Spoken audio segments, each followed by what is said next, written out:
It's Saturday night at Shelbourne Park. The lights are on, the crowds are arriving, and the dogs are getting ready to race. Run fast for your mother, run fast for your father. This is the best stadium in the world.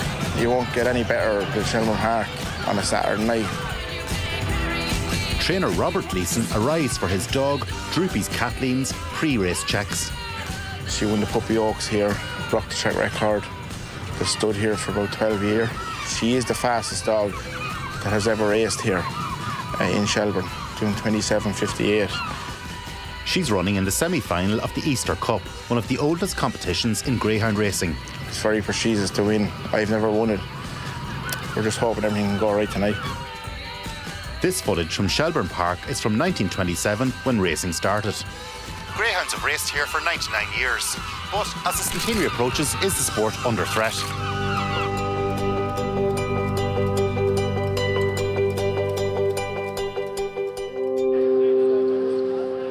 It's a controversial industry, caught between persistent questions over animal welfare and enthusiast love for greyhound racing.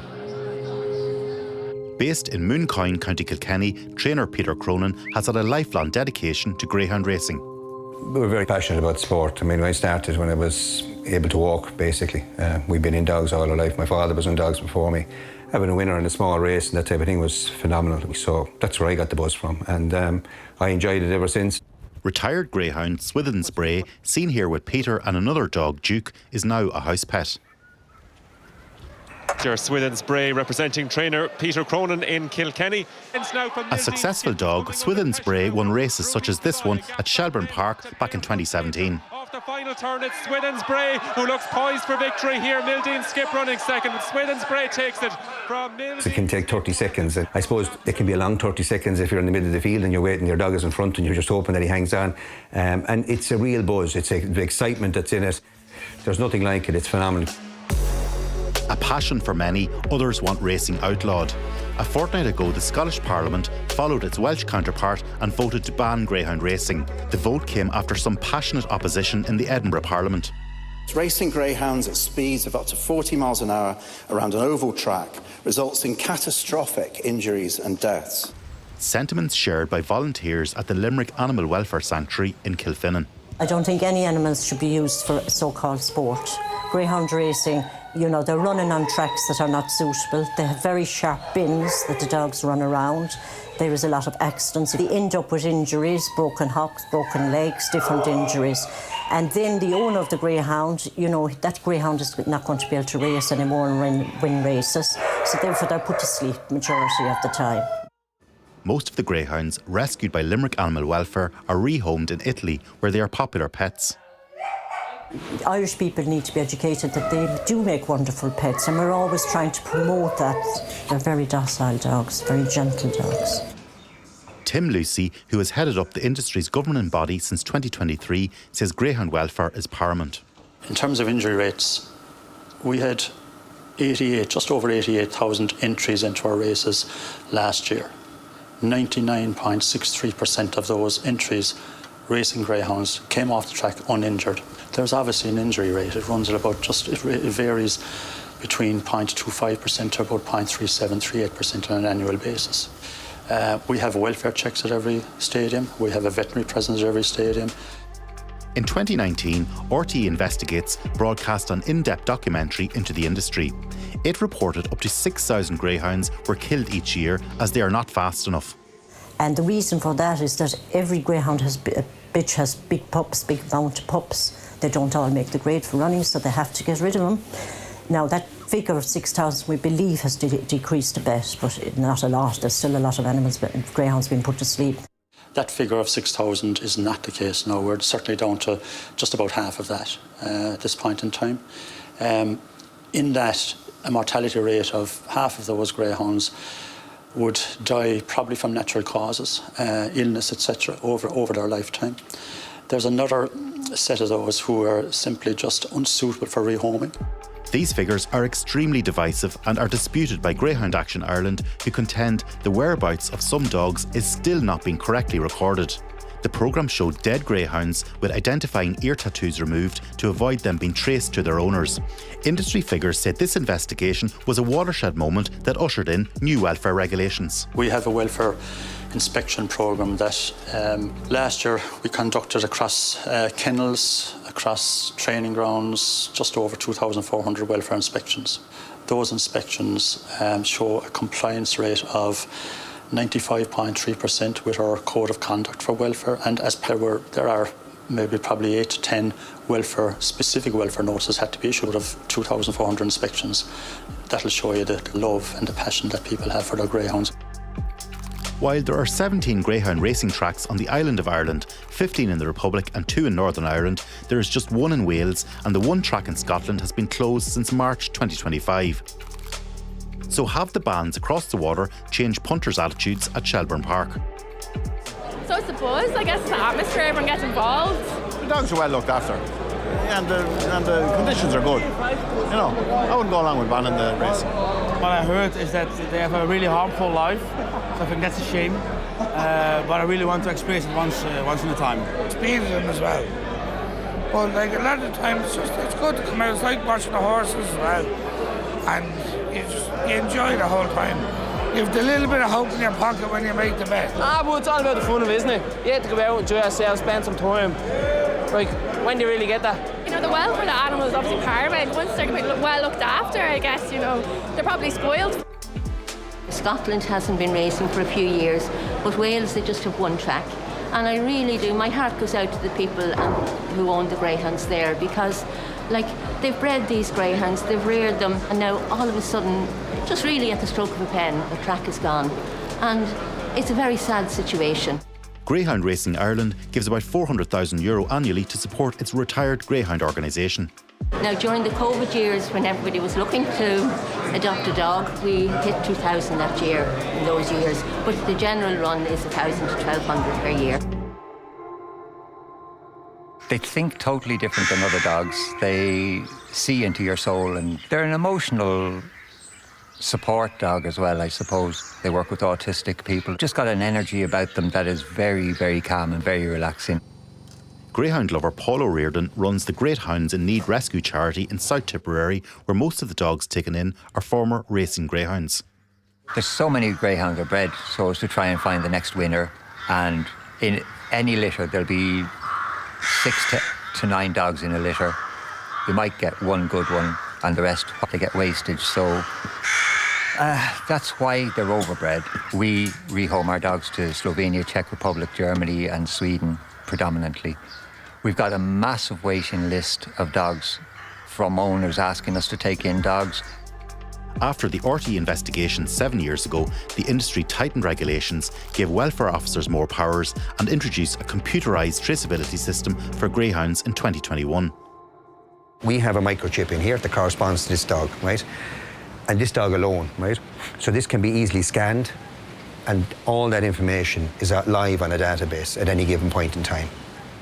I think at this point in time there's about 62,000 greyhounds who've been traced, and every life stage of that greyhound is traced. Those records have to be updated every 42 days by an owner and trainer, so we know where every greyhound is. The government allocated €99.1 million to the Horse and Greyhound Fund in this year's budget. About 80% or €79 million goes to Horse Racing Ireland, with €19.8 million allocated to the greyhound sector. A breakdown of that shows that €5.6 million goes to greyhound welfare and regulation, while €8.1 million goes out in prize money. 19.8 million is what was given to them this year. And that's to prop up the industry, the greyhound industry, that cannot survive without this grant from our government. We make money out of our restaurant and catering business and entertainment business. We make money from our tote business. Clearly there's a level of sustainability that is required from government to support greyhound racing, and that's very welcome. We'd have a different model of racing, I think, if funding from government were to reduce in any way. The day after Scotland and Wales voted to ban greyhound racing, the Irish government ruled it out. I don't intend to ban greyhound racing here. That won't be a surprise to you for me to say that. Back in Shelburne Park, Robert Gleeson's Droopsy's Kathleen in blue number 2 didn't qualify for this weekend's Easter Cup race. It wasn't to be, but is greyhound racing still a runner? So I firmly believe it will go in Ireland, but it'll take some years yet, I'm afraid. Eventually, hopefully, we'll get it down. No, I can't see its days being numbered here in Ireland, definitely not. We're looking forward to the 100 years next year. It's such a wonderful sport. I can't see it ever dying here. No, we're too much involved. We love it too much. That report from Conor McMorrow. Well, for more, we're joined now by Peter Chapp-Clear, who's the Fianna Fáil TD for Carlow Kilkenny, and Ruth Coppinger, Solidarity TD for Dublin West. And thank you both for coming in to me this evening. Peter, I might start with yourself. And Ireland is now one of only 7 countries where greyhound racing is still legal. We're a clear outlier, aren't we, internationally? Yeah, and I suppose, first of all, just outline that the Irish greyhound industry provides considerable direct and indirect employment at over 4,500 people employed throughout the country, and thousands of families depend on the greyhound sector, and thousands of ordinary families depend on it. So there's a huge economic driver in terms of the importance of the greyhound industry. And on top of that, then you've got the heritage and the social side of things, because I mean the greyhound industry has been going for, I think it's 100 years next year, and there's a huge social element to the greyhound side of things as well, which is hugely important, particularly in the communities I represent. OK, so it doesn't worry you at all that we're an outlier internationally, one of only 7 countries where it's legal? I think you've got to take every country on its merits, and from an Irish perspective, there is a huge tradition here in this country in terms of the greyhound as a sport, and you know, similar to the horse racing industry, you know, we're world leaders in those 2 particular sports, and from my perspective, the importance of the greyhound sector to rural communities right around the country, and particularly my own constituency of Carlow Kilkenny, it is huge from an economic perspective, and there's families who depend on this sector. All right, Ruth Coppinger, 100-year-old tradition almost, it will be next year. Why do you think it should be banned? Well, it's a dying tradition. I mean, attendances have plummeted. And there's one stadium, for example, in Youghal, they estimate 3 people went to it at one point. So the government is pumping money in to prop up an ailing industry. People are voting with their feet in general. They're not interested in greyhound racing. And the problem is that it's also cruel. We've had 400 dogs have died in 2 years on the tracks. Another 17 died in trials. That is not something that, you know, people want to support. Imagine that the taxpayer is paying almost 20 million a year to the greyhound industry to keep it going. It turned a profit of 0.6 million. So it's not viable. And even if it was, the economic claims that Peter made there are disputed by many. For example, figures are often counted about dogs being bred for coursing, not just greyhound racing, and so on. We need to stop funding it. OK, so you don't accept the economic argument and you say it's cruel. What do you say to that, Peter? Well, look, over 350,000 people physically attended racetracks around Ireland in 2025. That's a huge, significant number. And I was at one recently, Kilkenny, a couple of weeks ago, and there were people there from age 9 to age 90. OK. So what about the cruelty point? Yes, I think it's really important. And obviously, Ruth would have brought up the funding issue, and there is an investment from government coming into the greyhound industry and the horse racing industry. But in particular, there is conditionality attached to that funding. And one of the specific measures is that a certain amount has to be ring-fenced for an animal welfare perspective. You heard from the VT, it was almost €6 million was put aside last year for animal welfare. So huge strides have been made in terms of the animal welfare situation. We also heard from the VT there that dogs are being injured, and as Ruth is saying, 400 in the last 2 years. I think the Dogs Trust figure is 800 over 5 years. I mean, fundamentally, this isn't good for the dogs, is it? But I think what's really important to note here, Sarah, is there were over 15,000 races in Ireland in 2025, greyhound races. About 90,000 greyhounds were entered in competition, and 99.63% of those races went out without incident. Okay, unfortunately, there was a very small number of incidents, and it's very regrettable, and there's nobody who's going to be more upset than the likes of Mr. Cronin there, who's a greyhound trainer, or the owners. They're the ones that are going to be most upset when an incident happens. That's not the incident rate at all. Just think about it. It's completely unnatural for a dog to run at speed on an oval track. It just doesn't make any sense. To race, I mean, not just run. It's natural for dogs to run, obviously. And to do so in extreme weathers, often little enrichment in their lives. But the figures are this: traceability of dogs and greyhounds in 2021, 43% were dead, 30% were confirmed to be alive, and 27% were unaccounted for. Nothing new has happened since the amazing programme that Primetime Investigates did in 2019. the traceability is a joke, and Dogs Trust Ireland have even tried to work with the industry, and it hasn't been found to be the case. I absolutely don't accept that. I mean, in 2019 there was a really strong prime-time programme which did show inefficiencies in the Greyhound system. And to be fair, in 2021, when the traceability system was introduced, since then, I think you've seen from your VT as well, over 62,000 greyhounds have been tracked and traced. But there's in a the number Republic. missing, isn't there, unaccounted for, according but to... 62,000 in the Republic of Ireland have been tracked and traced. So the only 70% animal that has more traceability in that is the actual bovine sector. The bovine sector is the only 30%, you call that a good track record. Also... Sorry, can I just get clarity on that point? You're saying 70% of the dogs that have been traced, these or are should have been traced since from 2021... from greyhounds in 2021 are unaccounted for. 70% are unaccounted you see, what you have to remember is a huge number. Like Ireland exports 85% of the dogs that are currently running in the UK are actually bred in Ireland. Yeah. 85%. So that's about 15,000 dogs are bred in Ireland. So some of those. So obviously, when you come off the system, you come out of the Republic of Ireland, you're exported out to a different country. And just to say that market is now going to be gone. Is a live system. Obviously, you're going to have situations where, unfortunately, you know, there'll be incidents where. Natural causes will happen, and you know there was 1,200 greyhounds rehomed last year in 2025. Well, just on the rehoming, so there's a dog called Ballygloss Angus that won, you know, a whole number of races, came second, and a load of others. It's a 2-year-old dog, is now being advertised on a breeding site in China.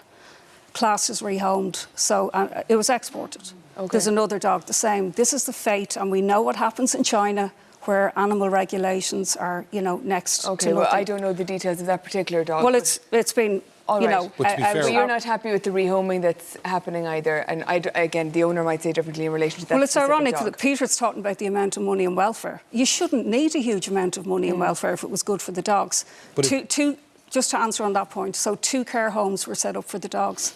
It's about €8,000 to keep a dog going, whereas animal rescues all over the country can do so for 100 on average. So there's something strange there. If one cares about animal welfare, is it not better to have the industry regulated? Okay, well, the industry should be closed down. The industry is not sustainable economically or in terms of... And just if you look at the horse racing industry, there are over 100 deaths in the horse racing industry last year. Does Ruth want to close down the horse racing industry along with the greyhound industry? Well, we're talking about greyhounds at the moment. Do you want to close the horse racing industry? Thank you so much for joining us. We're talking about greyhounds right now. Out of touch with rural Miriam.